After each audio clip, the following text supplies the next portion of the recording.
Bonjour. Alors aujourd'hui on continue avec la marque Hornby et pas avec n'importe quel train puisqu'il s'agit de l'autorail Bugatti. Cet autorail est l'un des premiers trains rapides au monde. Créé en 1932 par le bureau d'études d'Ettore Bugatti sous le nom de wagon rapide, l'autorail va être exploité en France à partir de 1933. Équipé des moteurs de la Bugatti type 41 Royal, l'autorail va atteindre la vitesse de 196 km/h grâce à sa puissance et à son aérodynamique. Un TGV avant l'heure. L'autorail Bugatti sera utilisé en mono, double ou triple caisse sur les réseaux État, PLM puis SNCF. L'exploitation étant coûteuse, compte tenu de sa forte consommation d'essence, il sera retiré progressivement après-guerre et disparaîtra du réseau national en 1958. Alors, un train aussi moderne signé par l'un des constructeurs les plus célèbres dans les années 30, Ettore Bugatti, ne pouvait évidemment pas laisser indifférents les fabricants de jouets. CR, par exemple, qui est spécialisé dans les jouets de bazar, va reproduire de nombreux autorails mécaniques.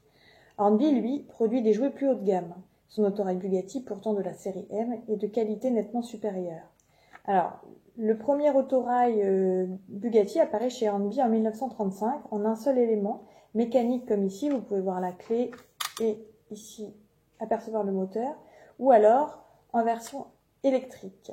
Alors, comme vous voyez, il a un raccourcissement exagéré par rapport au modèle réel et sa mise sur 4 roues seulement en fait clairement un simple jouet et non pas une maquette. Mais malgré cela, en fait, il reste séduisant et très recherché par les collectionneurs qui l'adorent. D'une longueur de 23 cm, il sort en deux versions, rouge état ou bleu PLM comme celui que je viens de vous montrer. Comme la plupart des trains de cette période, l'autorail correspond à l'écartement 0, c'est-à-dire 32 mm.